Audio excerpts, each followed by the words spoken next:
We're going to try to fix this real quick. But, anyways, while I'm working on this, hello, everyone, and welcome to another episode of the Elite Insight. This is the AEW pro show here at BC Wrestle Pod. I seem to have fixed the issue, but my camera doesn't. So we'll see. We're going to play around to see if I've shown my face tonight. But, anyways, my name is Mikey El Jefe of BC Wrestle Pod. Um, and I am here once again with my partner in crime for all things AEW related, Mr. Verdito himself, Benny the Bear in the house. Thank you for coming back. So we're gonna see how tonight's gonna work. You might just get an icon with my voice tonight, but that is okay. But how you doing tonight, my friend? Don't you show your face around here no more. Uh, I'm doing great, man. You know, this was a great show. Probably, I feel like we say it every time, like top five AEW view of all time. But with no hyperbole, uh, this is a great show. Let's rock and roll. Absolutely. So, we are going to be here this evening talking about Forbidden Door, and you might be wondering to yourself, hasn't it been some time since the Forbidden Door happened? And the answer to that question is yes. But we didn't review Forbidden Door last week as I was on vacation, and all of BC WrestlePod also got a week off. And so now we're back and refreshed than ever. We're going to talk about it now.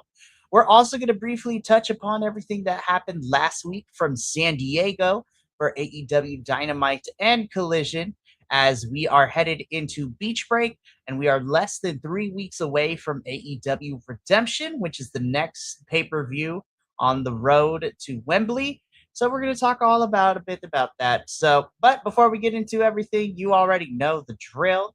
We go live pretty much almost a lot throughout the week, and you can pick your favorite streaming site to see us go live, or you can check out the YouTube page the following day to see edited reviews in the afternoon. So that's always going to be a good time. Social medias at BC Wrestle Pod, merch at bcwrestlepodshop.fourthwall.com, and last but certainly not least, we have a coffee bot. It helps us pay for pay-per-views and stuff like that. So if you feel inclined to donate, you may do so. But if not, that is okay. We love you either way. Alrighty, let's get into this. So this is how this Forbidden Door post show is going to work. We're going to quickly talk about the buy-in. We're going to talk about the main card, and then we're going to get into Dynamite and Collision. So it should be a lot of fun. So let's kick things off with a match that Tony Khan decided to just tell us about. What was it, like 2 or 3 hours before the show was actually going to start, that we would be getting a third match on the card for the buy-in, which I'm not gonna lie, I was okay with it because this gave us, our first buy-in match, which was Daniel Garcia versus New Japan Pro Wrestling star, as well as one half of the new Progress Tag Team Champions, Mr. Drilla Maloney. Um, Drilla is just so good. I love Drilla. Drilla is fantastic, and this is going to be a Drilla appreciation post because he's great. Uh, this was a fun match. I thought this match was a lot of fun. This was some really good back and forth. Um, Drilla and Daniel complement each other pretty well, which I thought was pretty cool. And yeah, it was nice. I really enjoyed this match, and I thought this was a fun opener for a match that was told to us that, like 3 hours before the show that we were getting. But yeah, those are my quick thoughts on this one. Yeah, I thought this is a great little introduction to the wider AEW audience for Gorilla Maloney because I saw a lot of oh, who's this guy, and oh, who's this guy.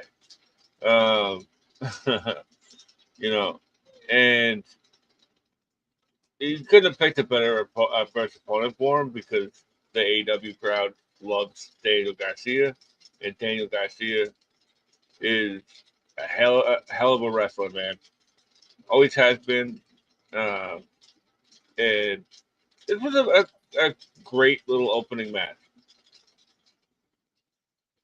It truly was. And again, it was really nice. And as we'll talk about throughout the rest of the show, a lot of the Forbidden Door card was, all right, whose visas are ready to go? You get over here. So, but hey, it is what it is. But it was still a little fun match.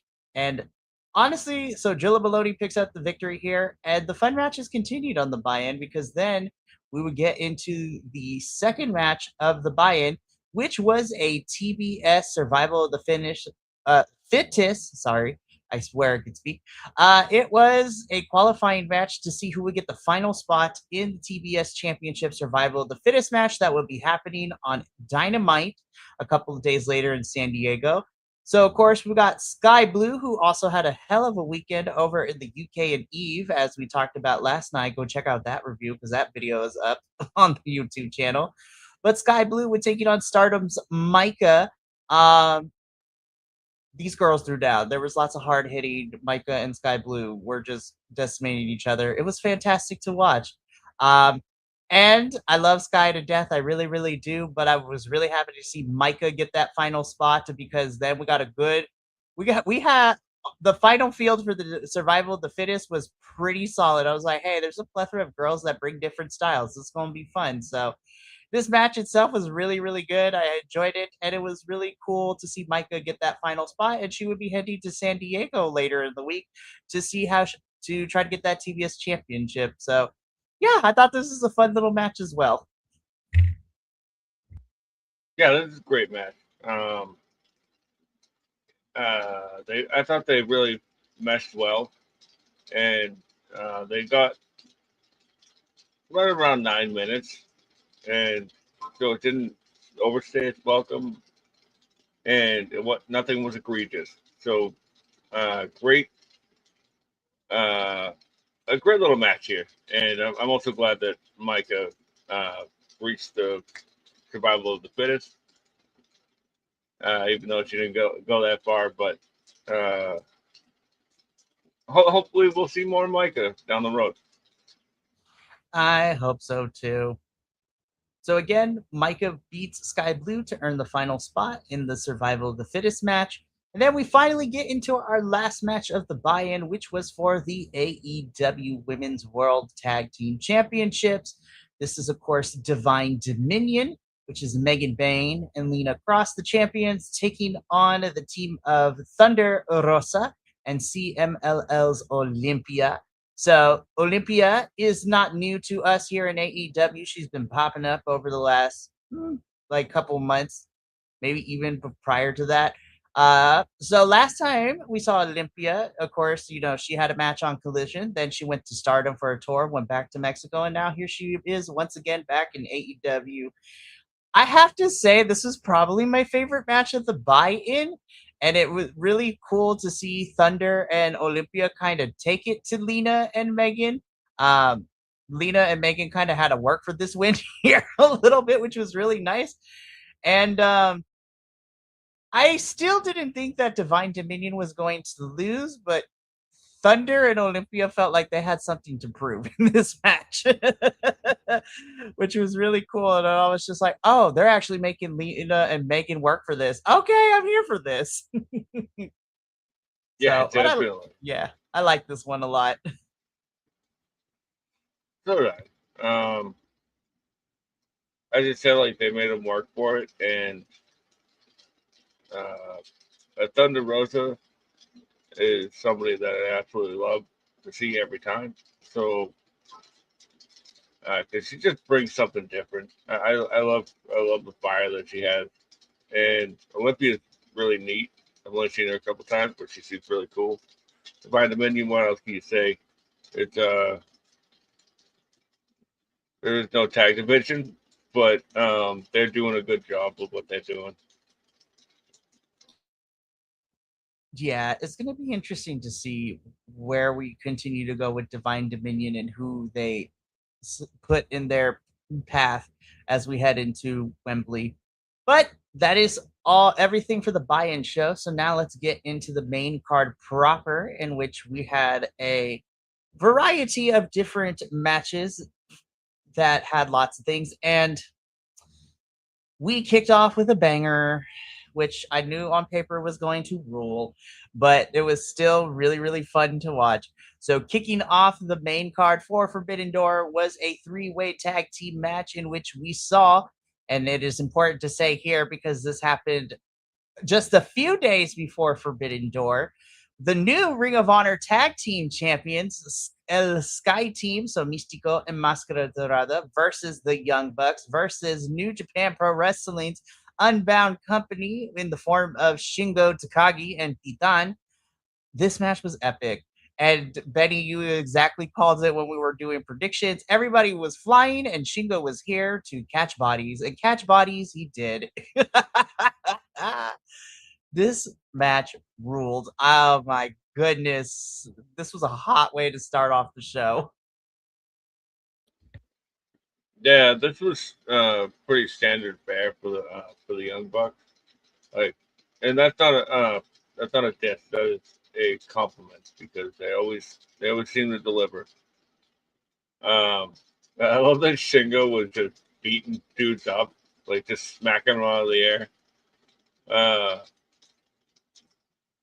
that when there was a moment there when Mascara Dorado and Nick Jackson had gotten tagged in, and I was like, "Oh boy!" Uh, but it didn't last long. You know, it's a six way or six. Well, you know, a six-person match. So this one was an exceptional opener, and I thought the ROH tag titles were going to be on the line here, but I was wrong. And I was like, did the Young Bucks just win the ROH tag titles? No? Okay. Well, either way, the Young Bucks picked up the win in home court. So, whatever. You know, it was great. Yeah. I will say though, it was really fun. The dynamics for this match was really fun too because you had Sky Team and Bucks being the faces. And what's fun is again watching Titan and CMLL because he is a mostly baby face down there. It was fun to watch him and Shingo kind of be the quote unquote heels in this match. Um, but they were lovable heels. Like the crowd was behind everyone in this match, and especially when Shingo would get a call or response from the crowd, they were into this. They were into it, and I'm just like, oh, I love wrestling fans, and specifically California. Y'all make me happy when wrestling comes to our towns because for the most part we do it right. 100%. And Shingo, like, it's hard not to get behind the guy. You know, it's really not. It's not hard to get behind. No, it is not. And this is great. Well, it's great for everyone. Like you said, the Bucks pick up the victory, so we might be setting some up leading into Wembley. Sky Teams, the ROH champions. They can travel from Mexico to AEW and Ring of Honor, so that should be fun. And for Titan and Shingo, it helps them with momentum going into G1 coming up here very shortly, so especially Shingo, because we're going to see how his journey for G1 this year is going to work. So this is going to be fun. But again, another great, really fantastic match to open up the main card. We're going to continue this momentum for a good chunk of it because after our opening match, we get into our second match, excuse me, of the main card, which was another banger. And I was like, oh my gosh, we're having this match right now. Oh, we get the dream match of Kenneth Omega versus Zack Sabre Jr. in a dream singles bout. And I was just yelling at my screen. I'm like, oh my God, we're getting here already. I'm not ready. And these boys did not disappoint. On my list for match of the year contenders, like there is not enough words in the English dictionary to describe how great this match was. Uh, yeah, I completely agree. This is easily top five matches of the year for me right now. I really like that they worked Kenny's pace. Like, this really felt like an old school. Well, I hate to say old school because it was like 7 years ago, whatever it was, 10 years ago. But either way, it feels like a proper New Japan uh, heavyweight title match, and what a beautiful match, man! Like Kenny was doing stuff in this match that like I've never seen him do or haven't seen him do in years, like he was like holding down Zach and then just like kneeing him in the ribs, like to work over the back and the ribs for the one wing angel, which was a neat little storytelling bit. And Kenny picks up the win, obviously, and we're on to bigger and better things, my friend. 100%. This match is exactly what Kenny needed in order to kind of get his mojo back and feel like he can climb the top of the mountain again. Zack Sabre Jr. gave him one heck of a match. And yeah, Kenny is looking to, when we'll talk about it a little bit more in depth, Kenneth is on to bigger things at the moment.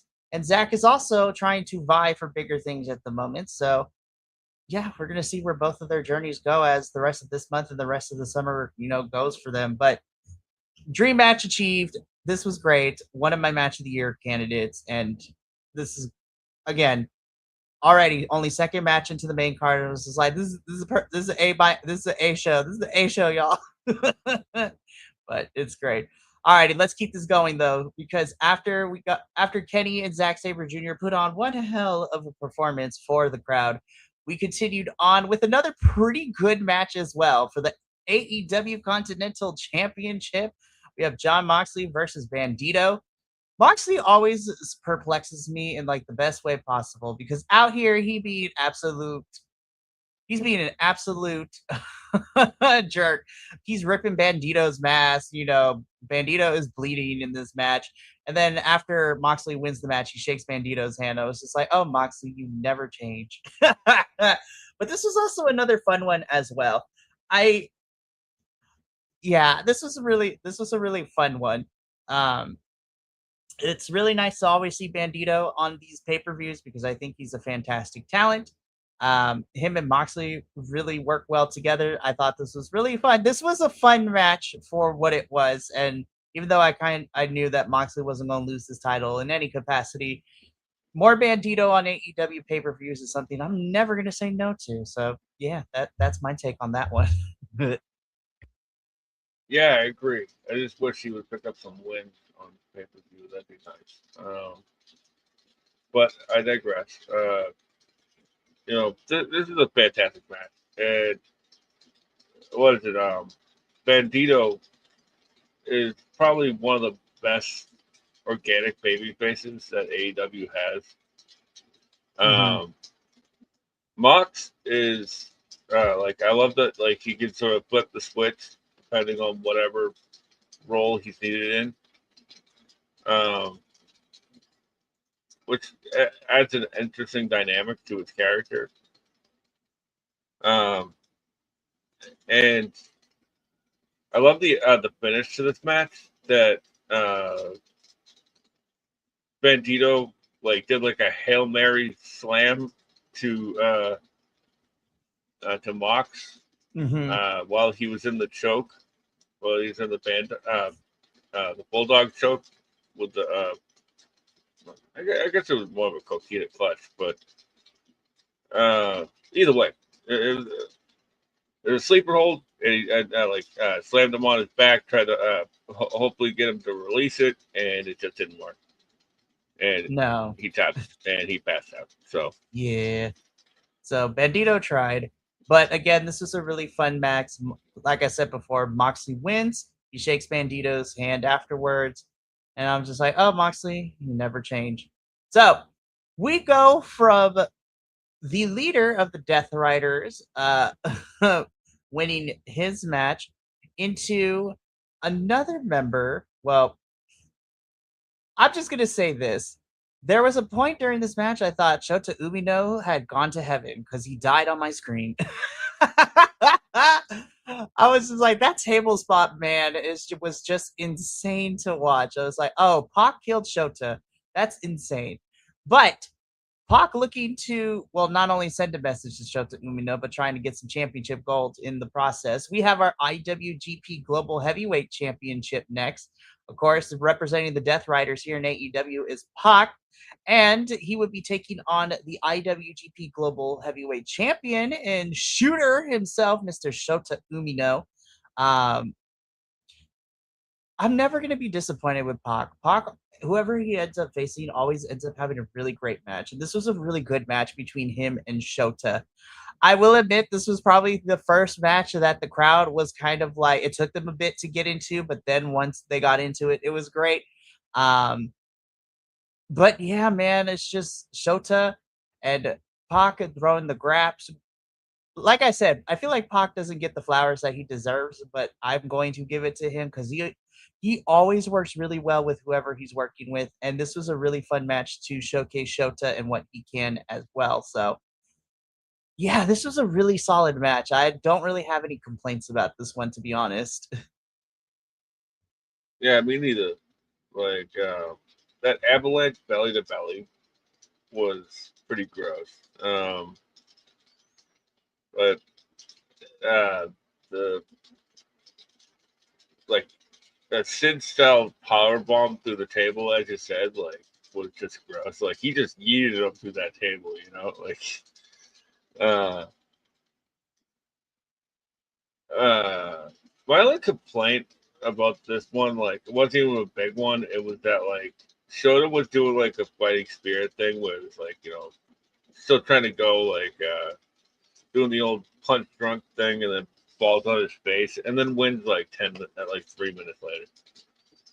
Why'd you do that, man? You know, like that was a very Flair moment. Right. But otherwise, this was a solid match, and I agree with you that like that I don't know if the crowd knew uh, who to cheer for at first, and then Pac established himself as the bad guy, as he does. His name is the Bastard, so it's it's Pac. So they got behind Shota, and he got one of the biggest pops of the night by the end of it. You know. He did, and I was really happy to see that for Shota, especially. And we've been talking about this on New Japan since like last year too. The redemption of Shota Umino kind of working his way back into the good graces of the fans, and just his whole outlet has changed, over the last year. So I'm rooting for him. Now, a little bit of an update on the road to the G1. Unfortunately, Shota Umino's championship reign has only lasted 22 days, as he has now lost the IWGP Global Heavyweight Championship to Gabe Kidd, who is an absolute psychopath, and Benny and I love him. Gabe Kidd is such a, oh my God. I swear, here's the best way to describe Gabe Kidd for those of you who are just like, why do you love the psychopath? I think, and I can't speak for Benny, but I can speak for myself. We all have a different variety of friends that kind of fit into the mold of different tropes. And I feel like Gabe Kidd is that one friend, like he's crazy. He will say the most outlandish stuff. You still don't have a bead on his personality, but you're damn sure glad that he's your friend, because when things go down and shit pops off, he gonna be the first one on the front line, just like end the fight, and he will be there in case y'all get into the bar fight. He will. Gabe, that's exactly Gabe Kidd. He'll talk a lot of shit. He doesn't usually go looking for trouble, but he'll talk a lot of shit and provoke you and poke the bear. And when shit goes down, you be happy to have him on your side. And that's exactly how I feel. So I'm a little sad that Shota didn't get a long title reign, but here's hoping that G1 will give him, momentum going into it. So Yeah, definitely, and it was pretty. It was pretty obvious to me when this card was released, or when Pac issued the challenge, that this was supposed to be Gabe versus Shota for the global heavyweight title. Uh, but with Gabe's visa issues, it ended up being Pac versus Shota. which is true. I wonder if they would have had the title change happen on the show. But anyways, but after the match though, it was really fun to see, because we gotta get in all the things that we can, because Shota wins. Death Riders come in. Moxley specifically is kind of like looking at up like Shota up and down, like we're not really having a fight.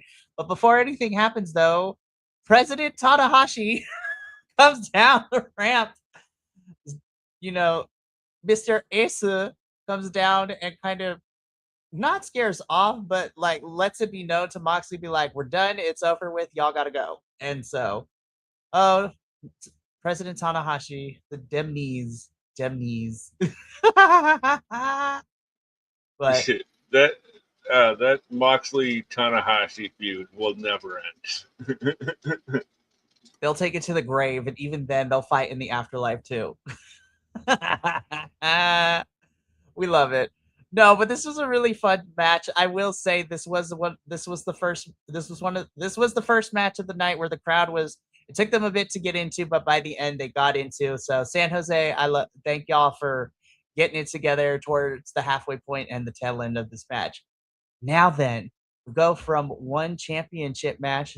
We go from the IWGP Global Heavyweight Championship, and we go straight into our AEW Women's World Championship. And I'm just like, ooh, listen, Tony Khan, this is what happens when you allow women to like 20 plus minutes to wrestle. And again, I said this on the predictions.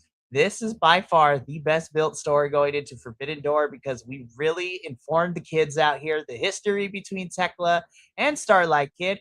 But also, like we talked about a little bit last night when we were talking about Global Wars, when you all you need is a 2-minute video talking about who these international stars are, what their name is, like what kind of wrestling, show some highlights of their wrestling style, and people will get behind him. And that is exactly what San Jose did. This crowd was behind Tekla and Starlight Kid, and these two threw down. I was so happy this match ended up being as great as I thought it was going to be, man. Like they got to work that Joshi style and it was beautiful to watch. Yeah, this was definitely a dream match and this was by far one of my favorite. This is in like my top 3 matches of the entire card, which is really hard to say because I thought every match on this card delivered in some capacity.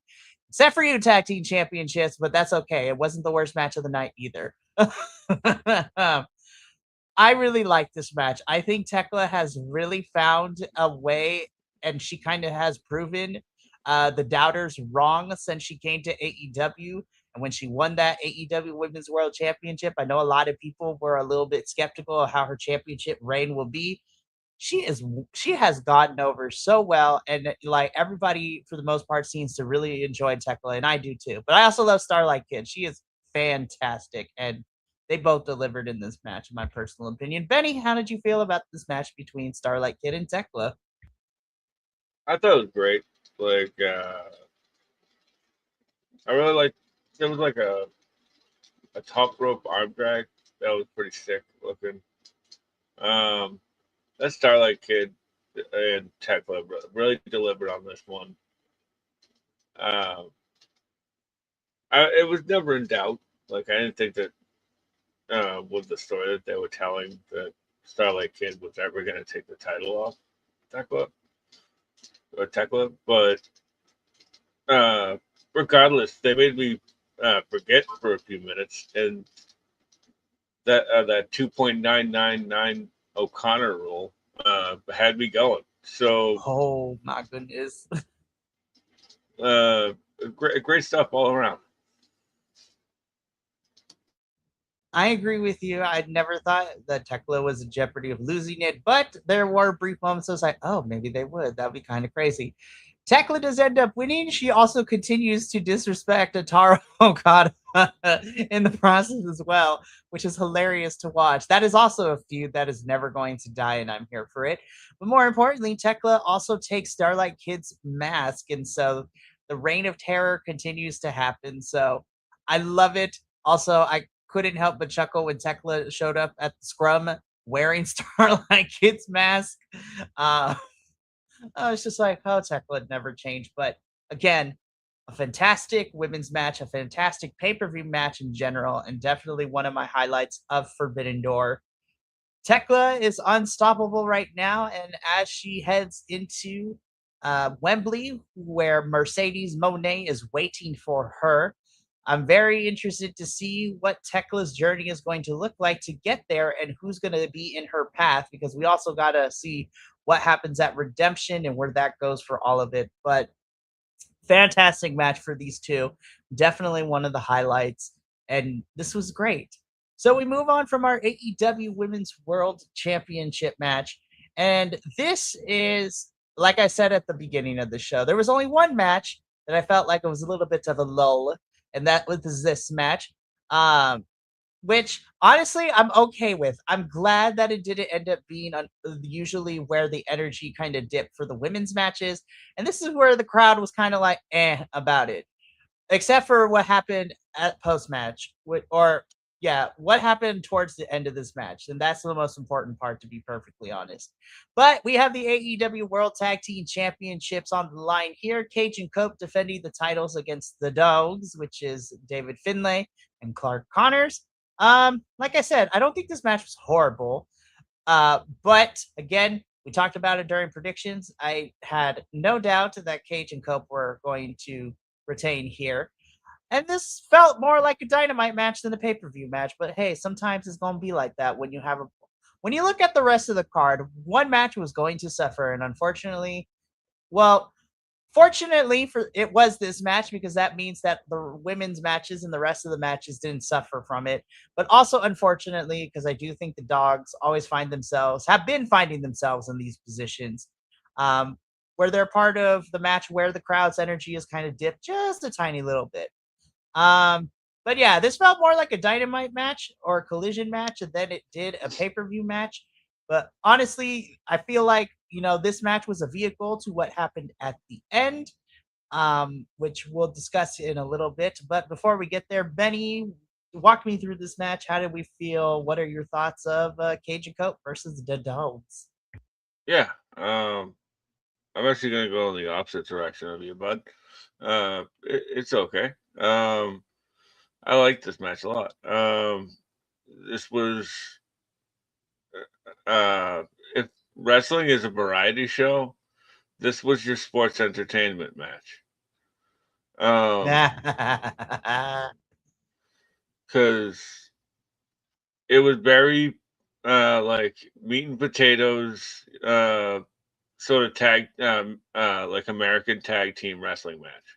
Mm-hmm. And I really like the Dogs as a tag team. Like, I'm not really looking forward to them being back with Gabe, to be honest with you. Mm. Because I think Gabe like steals too much of their spotlight. Because Tony Khan clearly loves Gabe and doesn't really care much for the Dogs when Mm. Gabe's around. And but like, I will always take like uh sympathetic somehow. uh uh Christian is a heel in this tag team, and he's still getting baby face sympathy in the match. Like, this guy's fucking amazing, dude. Just amazing. Guys, I want to be Christian Cage when I grow up. Like, honestly, Absolutely. like his What a- character is, again, he's a dick, and we all have a friend who's a dick, but also like we want to keep him around though. And you're exactly right. Cage is a heel, and he gets that, but he still gets the sympathy. I was just like, he's talking about banging moms and everything, and people are like, "Yeah." I was like, "What?"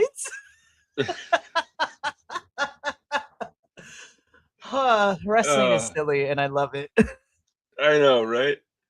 And like the last thing I want to say is that like I really liked Cope's gear in this one. Ooh, Uh it was really good. they had like half old school pants, and it like then like the lower half were like the rated R style. Hmm. And I was like, that's a really cool look. Oh man, we love it. All righty, so let's talk about the big thing that happened. So towards the tail end, we get the lights go out, and at first I was like, "Oh, are we doing this? Is this where it happens?" But then, of course, we got the Bang Bang Gang up on the stage in their pose. That includes the Guns and Juice and Ace Austin. I was like, "Okay, we're lingering on them. Something's about to happen." And then we cut back to the ring. The lights come back up, and Benito, I screamed at top of my lungs when I saw the familiar all black ensemble of Jay White in the ring. And I may have cried a little bit because I have missed the Switchblade. Uh... but Switchblade Jay White is back. You know, he takes it to Finlay with the shillelagh, which allows Cage and Cope to retain. I'm so happy that Jay White is finally cleared. And then at the end, he did the run in like the 80s sports movies, and we just needed a freeze frame and everything. And that would have been the best thing on the planet. But the Bang Bang Gang, all members are united, and I hope everyone stays healthy and nobody gets hurt. Now that we have them all back together in one place and everyone's together again. Yeah, it's pretty great. Like, I'm not usually a big lights on, lights off fan because it's been overused in AEW, Right. and I understand why Tony does it. Sabu, but like, um, this one worked because they did a double one, right? Like, Mm-hmm. it was like lights out, lights on, the Bang Bang Gang, lights out, lights on, ching, Mm-hmm. and the crowd explodes. And I think the Bang Bang Gang all getting reunited on the ramp was easily the biggest pop of the night. Like, We love a good story. We wrestling fans really do. We've been waiting for this forever, man. yeah, and but the entire AEW fan base has just been like, "We love you, Jay White. We're just holding a candle out for you," you know. And he is finally back. And I was like, thank God I've missed Jay so much. So very fun to see. And again, my like I said, my only lull of the night, but even then this wasn't bad because the match itself was decent and what we got at the end was really great. So let's keep going though, because we still got lots to talk about on Forbidden Door because we go from the World Tag Team Championships. I feel like I'm gonna get a little bit of some people who are gonna watch this later are gonna say that I'm overblowing this. This to me personally was my match of the entire night, and I'm gonna tell you why. Like from bell to bell, I want to first by stating that nowhere did I think that this was like a perfect match. You could tell that specifically on Maya's part, she got a little gas, but I'll get into that a little bit. So this is the Owen Hart Women's Tournament Finals, Mercedes Moné versus Maya Worlds. And Benny, we've talked about this leading into Forbidden Door, that the women's tournament this year has been plagued with injuries and replacements and people not being cleared in time. So, of course, Willow Nightingale being injured threw a wrench in here because she was supposed to participate in this. Sari was not medically cleared by the U.S. doctors because she was cleared in Japan, but she wasn't cleared by U.S. doctors to participate. And so that kind of threw a wrench into everything. And so this finals is a match of women who originally weren't scheduled in here, but I'm damn happy that we still got them. Now, the reason that this is my match of the entire night is for two things. One, again, Mercedes Moné adds another banger to her resume of just incredible matches that she's had since, leaving WWE, and her resume speaks for herself. She always makes her opponents look really fantastic. And that is something that is true in this match. She really put on a hell of a clinic and a performance here. And again, this match will go on her resume. But the reason this is my particular match of the night is there are moments when wrestling, and I'm gonna get a little personal here. There are moments in wrestling where you find somebody and you've been and we always complain that we want companies to make new stars, and we are always rooting for up and coming and young wrestlers to begin the journey to the top of the mountain, which is like the top of the championship scene. And I again have been saying this. Maya World's career in AEW so far has been, being at the right place at the right time and always saying yes to any opportunity, whether it's a 3-minute match or a 15-minute match. And her can do attitude has got her here. And despite everything that has happened to her recently, she is still great. For me personally, this is my match of the night because this is one of those star making performances where now I am so excited to see where Maya World's career goes and I want to follow her. And this goes in the same vein of the same feelings that I got when I first laid eyes on Bianca Belair over in WWE. And she's one of my favorite women's wrestlers of all times because I got to see the beginning of her career to the rise to stardom to where she is now. And I got the same feelings watching this match with Maya. Like, I don't know. That's just me. And I feel, and I know people disagree with me when it comes to that, but that is why I really love this match. They put on a hell of a performance. This went so long, and yeah, this was my match of the night personally because another great match for Mercedes resume, but a star making performance for Maya. That yeah. So that's just me. I apologize for going on so long. Hey, you're fine, man, and don't ever apologize for having your own opinion.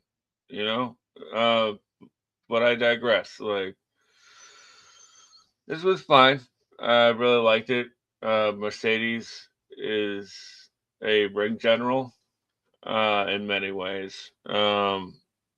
Maya did the job, and uh, even though I got this prediction wrong in my predictions, because I also wanted a new star to be made, but it's not her time yet. So uh, I I don't. I should stop counting out Mercedes. Stop betting against Mercedes. Really. For reals. I was I agree because I also got this wrong on predictions too. But at the same time, though, again, like you said, Betty, Mercedes is a ring general. And speaking of Mercedes, like, I need people to stop doubting her too. Like, I feel like we've gotten to the point since she's been in AEW. I'm like, all right, y'all, we can't be saying that she don't know how to wrestle because have you seen the matches she's had in this company? Plus, have you seen the matches that she's had across the world since coming to AEW as well? Like, y'all Yeah. need to stop being. Y'all are just haters at this point. I like get over it. I can't say that she doesn't bring it on herself because she's a heel. She's That's a true. generational heel. Mm-hmm. But a lot of it is a gross, misogynistic, racist bull. So, Clock uh, it. you know, Mercedes is one of my top five favorite wrestlers of all time, and I make no apologies for that. She's one of the best to ever do it. So all the other people can kick rocks. And that's on period. Seriously. Alrighty, let's keep going. We got two more matches to talk about because they really stacked the end of this card. So we go from Mercedes Moné wins. She has punched her ticket to Wembley. So I failed to mention that, but she punches her way second year in a row, Owen Hart winner. And again, for a tournament that was plagued by not being cleared and injuries, I still thought the women's Owen Hart was pretty fun. Alrighty, let's get into this because we go from the women's Owen Hart final into probably what I will say is the sports entertainment match of the night for me. Just for all the nonsense and the spots that we got. This is what we learned is that the circular steel cage in AEW now will be called Death's Door, which is interesting concept and name. I dig the circular steel cage, but in this match, it's 6-on-6. Team MJF and Don Callis family versus Team Mark Briscoe. So, of course, on Team MJF is MJF, Kyle Fletcher, Kazuchika Okada, Kevin Knight, Jake Doyle, and Andrade El Idolo. And on Team Mark Briscoe, you have Mark Briscoe, Darby Allen, Konosuke Takeshita, and the Conglomeration, which is Orange Cassidy, Kyle O'Reilly, and Roderick Strong. What can I say about this match that hasn't already been said? I was sports entertained, and this match ruled for all that. From Kyle O'Reilly's weapon of choice being an old school NES system, and he blew on the cartridge, so that warmed my little 90s child heart to death, to Willow Nightingale providing oranges for like a fruit snack, and also watching Kyle Fletcher get orange juiced in his open wounds, which citric acid don't feel good on open wounds, to probably AEW finally getting over like Leo Rush coming out of the bag, and it's fine, you guys. It's fine. Like this match had everything. Darby Allin planting EMT bombs and backpacks. Like this match was insane, and of course, the turn of Andrade made everything amazing as well. I was entertained. This match ruled. Betty, how did you feel about the steel cage match? Yeah, it was fun. Like I wasn't expecting anything crazy, like match of the year or anything, because like you get like all these people in a match and then just like, well, this is just like a mid card haha still cage match, but I like the round cage. It's a really nice little tweak on the Hell in a Cell. Um, and was it the Andrade turn was like, yeah, well that finally, um, Takeshita being a total menace to Okada and Fletcher was great. Um, I noticed that Kyle had one of those yearbook photo shirts of Ishii. It was so good. And they also have a Willow one up on Shop AEW, which is great because like her eyes are closed in the picture and stuff. Is Love it. fantastic. I, yeah. I mean, just a quick side tangent. I love that the conglomeration shtick is that they are literally just being like 90s pop culture as Yeah, a faction, like from their entrance to like their merchandise. It is fantastic, but I digress. yeah, and then, like I love that as you said, like with Leo coming out of the bag, right? And then he's got the rainbow trunks on that he's using now. Those were pretty neat. Like, And yes. then they put him back in the bag and put him underneath. And on a serious note, I think this is a reason because Max Max isn't 100%. So like because of that leg from a couple weeks ago. So they were Right. like, let's just make a multi-man match and he doesn't have to do that much, you know? No. I have to bring in this comment really quickly, from our good friend Nick, who I love and appreciate, who loved the cage design, which I did too, because Yeah. when I saw that it was going to be a circular steel cage, I was just like, huh, that's actually really smart, because then it allowed the wrestlers to be able to move around more in the cage, which was also nice, which was great. And yeah, I really dig it. I think it brings something different and it's fun. But yeah, I was sports entertained this match. This was a lot of fun, and also the 6-on-6 helped, because again, with Max not being 100%, he still got to do some stuff, but there was a lot of chaos and everybody else did the thing. I will say this: Jake Doyle MVP. You're like, I hope you ice the boys in the morning, because that dick kick looked gnarly. I was like, yo, Andrade was out for vengeance with that. Also, Andrade, I need to know if I can buy that shirt that you had when that says "fuck Don Callis, fuck MJF," because I can't wear it out in public, but I will wear it around the house and on these reviews. I'm not even gonna lie. So that It's is like what I'm gonna. I'm gonna look for that. it's like half of AW's shop is just like, where would I wear this shirt? you know? I was just like, I can't wear these in public because, reasons, but I will totally wear it around the house and wrestling shows as well.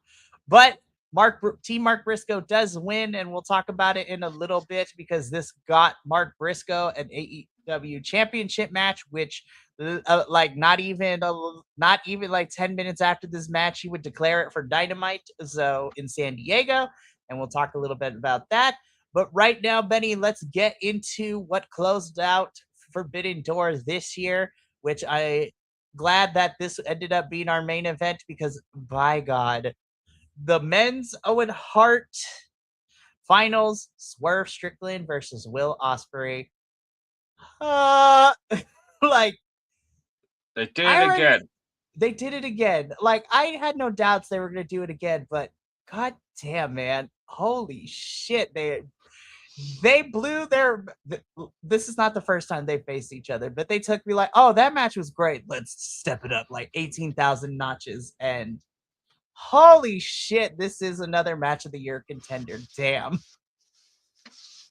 Yeah, as it stands right now, this might be my match of the year. Hell Men's to the match yes. Hell yes. I kind of because also agree. like that standoff at the end where like they were like, Swerve was about to attempt to go for the house call and Osprey hits the hidden blade. Like, oh my god, man. Like, these are two guys that like are they really think of wrestling really differently than anybody else on the planet, Mm-hmm. and can also pull off those things that they think of somehow. So uh, like Swerve is like doing this whole like most violent person in AEW gimmick right now, right? Right. And he's just finding ways to like punish his opponent, but still within the rules of of a pro wrestling match.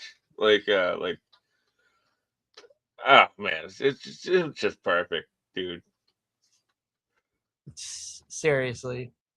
Again, these two know each other. And outside of Starlight Kid and Tekla, this is also a really fun, well built feud.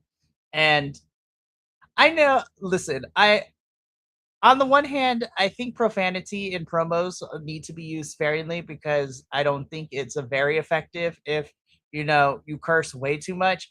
But you know what? I kind of was on Swerve's side in his feelings when him and Osprey went, mic to mic, where Will and everybody else is been telling Swerve, Will is making his way back to his home country of Wembley, and Swerve's like, no, I'm not going to. Again, we talked about it on the show, but make an easy path for Will Ospreay, and then Swerve dropped the nah, fuck that line, and I was like, I'm not gonna lie, that's been living in my brain the last couple of weeks. I was like, you go Swerve, but man, this was a match. Now, the only thing that I am hoping that Tony Khan doesn't stop on, depending on what the state of everything is, don't cool Swerve off. Like we need to figure out how we're going to keep him going.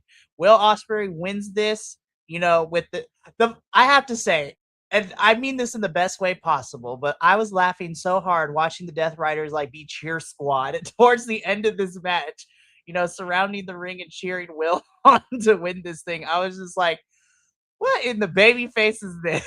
So I was like, okay, I'm not mad at this though. But man, what a main event match. Tony Khan, don't cool Swerve down. Like, hopefully we'll see what's next for Swerve. But Ospreay ends up winning this match. He punches his ticket to Wembley. And depending on how the next couple of weeks go, Ospreay is on a collision course with Max at Wembley, or it could be someone completely different, which we'll talk about right now in a little bit. But that was our Forbidden Door main event. And again, talking about Forbidden Door specifically, damn, it took a bit to get the final card because we had to figure out which visas were available and stories had to be shifted. But again, on the report card, I gave Forbidden Door an A minus. I was just like, again, back to back AEW pay per views, A minuses. AEW really sometimes stresses me out sometimes with television. And I was like, what? Now, why did we do that? But when it comes to their pay per views this year, they have minus Dynasty, which was kind of a bit of, it wasn't bad, but it was decent. Their 2026 pay per view like has fired on all cylinders and hasn't missed for me yet. So I'm hoping they keep that momentum. But yeah, so Forbidden Door, man, Benny, this was another fun pay per view for AEW. The ultimate side quest, as you put it at the beginning. I love Forbidden Door because it's a good wrestling side quest for us. Yeah, and this year's Forbidden Door appeared to be more of a traditional AEW show. Mm-hmm. So, or at least an AEW focused show because of everything that happened. And with that said, like AEW doesn't miss it on pay-per-views. 100%. So, speaking of which, let's briefly talk about it because after Forbidden Door, AEW stuck around California a little bit and they gave us a Dynamite and Collision this past week from San Diego, California. So, about 2.5 hours away from where I currently live. But I'm always going to rep all my Southern California cities because West Coast is the best coast. Just kidding. I love everybody here in the States, but I'm a West Coast boy at heart. So, let's talk about things that happened. And you said this perfectly off before we started, Betty, that between Dynamite and Collision, Dynamite was the very promo and talk heavy show, and Collision was just like, here's 2.5 hours of graps. Like, I was just like, yes. And also, I'm a little dismayed with AEW this week in the sense I was just like, Tony Khan, we couldn't get a poster for Dynamite this week. And so I typed everything out, and then Collision got a poster. I'm like, I'm trying to make things look unified, Tony. You're making my job harder. No, but let's quickly talk about Dynamite and Collision because this week was fun. Dynamite, so we had 4 matches and a lot of promo stuff. MJF beat Mark Briscoe to retain. Kevin Knight retained against Leo Rush. Moxley with his new with Death Riders patch on his pants. Him and Moxley beat the Swirl. And then we have a new TBS champion in Take No Shida, Hikaru Shida, which makes me super happy. I'm happy for her. But yeah, let's briefly talk about Dynamite. I really love the survival of the fittest match. I love that Shida won. I was rooting for Aminata. I love me Queen. I was hoping it would be Queen or Shida to win, so I'm still happy either way. Also, Persephone going full heel on Dynamite in the AEW universe was something that I was like, oh, okay, so we gonna allow her to be heel too because she's technically heel in CMLL, so now she's gonna be heel in AEW. And I'm like, yes, I'm here for it because heel Persephone is fantastic. I was like, I raised an eyebrow. I was like, oh, okay. I didn't really see this coming, her being a heel, but okay, that's fine. And then the promo she cut afterwards, I was like, okay, girl, I'm here for it. Like, I am so here for it on the social medias.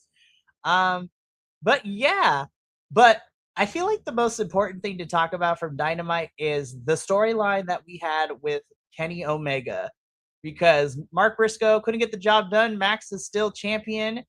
Kenny comes out to help Mark. MJF says that, he's willing to give Kenny a shot at the title, but again, the stipulation rears its head where if Kenny loses, he cannot challenge for the title, and he has until the end of the night to figure it out.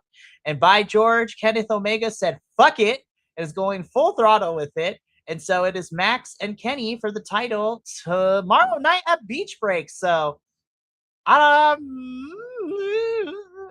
honestly don't know where we can go. Like, I smell a stunt.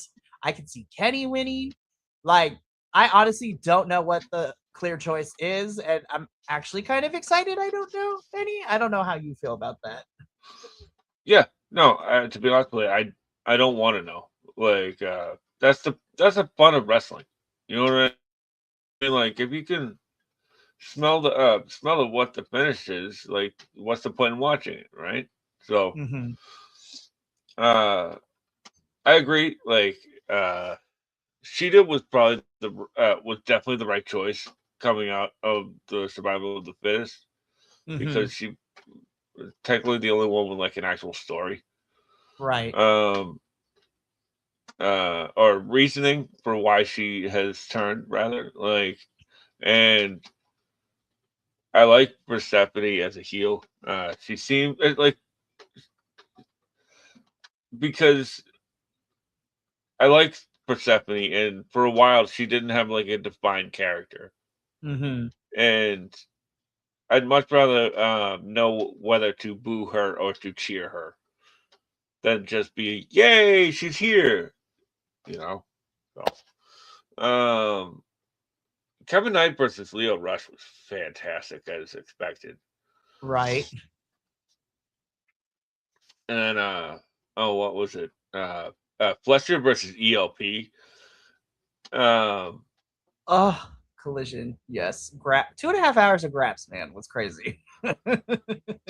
it was really fun watching the internet fall in love with ELP. I Like, was I'm just like, guys, I'm so glad that y'all love him as much as me and Benny have been loving ELP yeah, forever. they're all collectively went like, "Oh, this guy's amazing," and they're like, ELP is so fantastic, and he's another one I feel like doesn't get talked about too much. I was like, he is such a great wrestler and a good hand to have in the ring. But yeah, Collision was just fun graps all around. They also established some stuff too, just like Dynamite did for Beach Break. On the women's side of things for Collision, we're getting a casino gauntlet match on Beach Break, and the winner will get a championship shot at Tekla at Redemption. I was like, oh, sweet. So again, we talked a little bit about this yesterday, but when I saw the poster and I was like, oh, okay, Athena's gonna have a match for #1 spot, and then I see that Stardom's Rena was gonna be on there. I'm like, how come y'all didn't have Rena on the Global Wars? I was like, oh, listen, I said this yesterday. I'm a big fan of Rena, and her performance in the finals for the Cinderella tournament this year was fantastic. Her and Athena had a fun match. Athena is the #1 spot.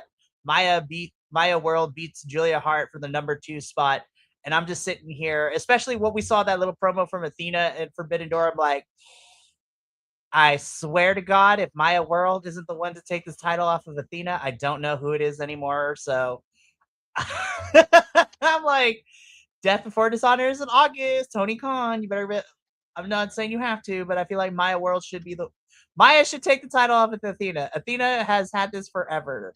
I love the forever ROH champion, but it is time to have Athena literally become the fallen goddess and lose this title. But I digress. Um, I also really "Yep, enjoyed the rest. Yeah, so we're gonna see what happens. Who ends up winning? Face Tekla at Redemption. But as far as some other matches that happened on Collision, I have to say Speedball, Bandito, and Mystico versus the Rascals was baller.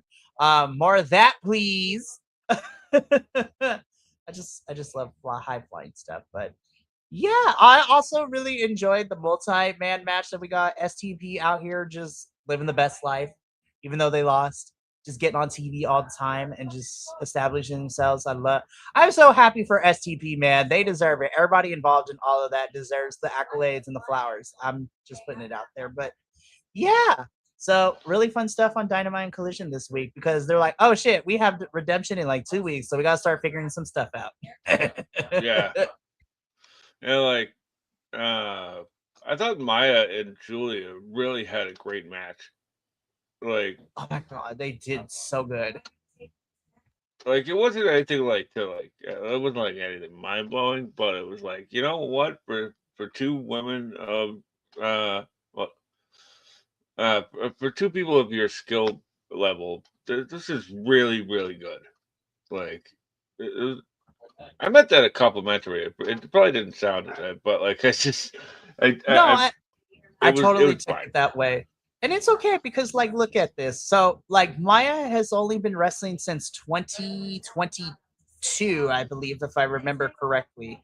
So she hasn't been wrestling for too long, and Julia has gone on record by saying too that she was a cheerleader at first, so she is an athlete turned wrestler, and she learned when she came to AEW. Like she learned how to wrestle properly, and so this is where we are. It doesn't hurt that the people that have helped her along the way includes like Brody King helping this girl get to where she's at too. I was like, Brody truly is AEW's dad for all these young kids who are traveling with the company. It's really fun to see. Um, but no, I know what you meant. It is complimentary, and it's just that we talk about how we want to see, the potential of younger stars in our companies, and I think that watching them grow and get to the positions that they are is part of that journey. Yes, I love the main event scene with our established stars, but what I also love is getting to follow the beginnings of the younger stars and to watch them grow, and then eventually get to the main event title scene or the big, event picture, and then just sit there as a fan. Just is like, I remember when I first started them, and it truly, as a wrestling fan, makes us happy when we see these younger stars become more confident, establish themselves more, and then climb their way up to the big title scenes. So, and I feel like One hundred percent. people need to remember that when it comes to wrestling. It's like, yes, I love the main event scenes, but you got to support the younger talent too. And when you say you want things for the younger talents, also stick to your guns. Don't be wishy-washy about it. Like, call these people out. If there's up-and-coming stars or underutilized stars, you tell them that what you want, and your voice in your pocketbook say, speak the loudest for a lot of these companies. So that has been my TED talk, though. So I don't want to take up too much time. All right, fine, man. I also agree that STP getting some love on television, even though they're not winning. I'd like to see them win a little bit more. That's not because I just want to see them win. I just want them to be a little bit more established as a heel group, right? Right. Um, and it's not just like they show up, they make us laugh, and then they get beat. Like you have like 20,000 other people like that, you know. But bring up the premier athletes for that. Don't bring up SCP for that, you know. Honestly. But yeah, that's so a lot of so tomorrow night is beach break. We have the women's casino gauntlet to see who becomes the next challenger for Tekla's title at Redemption. We got Tommaso Ciampa versus Chris Jericho. We are getting Kenny versus MJF for the title. So beach break is looking to be fun. And Tony Khan, because you are literally at a waterfront, I need one of these matches. Somebody needs to end up in the ocean. Like, use your surroundings. I was like, please, somebody get thrown into the water because that'd be hilarious to watch. Anyways, but that's it for us. That has been our Forbidden Door post show, as well as us recapping, Dynamite and Collision quickly while I was on vacation. But yeah, like I said before, Forbidden Door, another great entry into the catalog of AEW pay-per-views this year. And looking forward to Beach Break tomorrow. But that is going to be it for us here.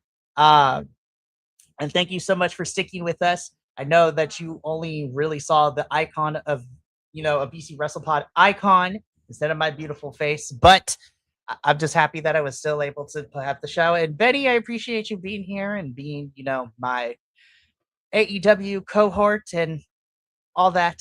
I love having you. You bring such a fun insight. And yeah, thank you for being here this evening. Happy to be here, man. And I think you should call that a bicon. They've been watching that bicon. Yes. I love it. Oh my goodness, we still got a pretty, busy week this week. Again, this whole week is about the catch up of everything that has gone on last week while I was away on vacation. So tomorrow evening, Kilt and I will be here to talk about the the first NXT PLE of 2026, which, well, not the first one, but the first one on the CW. Tomorrow night, we'll be talking about NXT's The Great American Bash. And then Will and I will be doing a double feature for CMLL as we recap the last 2 weeks of Arena Mexico, which includes a Ring of Honor Tag Team Championship match. And also, we might be seeing Persephone defend her CMLL Women's Championship title very soon in Mexico, too, with everything that is going on. Then on Friday, I will be here with Will number 2 as we talk about TNA Slammiversary and also talk about, with Mike Santana finishing up with TNA and Eric Young being given his release from the company, from his contract. Things are going to be looking interesting. And we're also going to talk about the newly introduced TNA Knockouts television title. So we got a mid-card women's title and the tournament that has been happening so far, which includes all of the knockouts except for our tag team and main champions in there, and also pulling some women from the independent scene, like Vivacious Vicky is a part of this.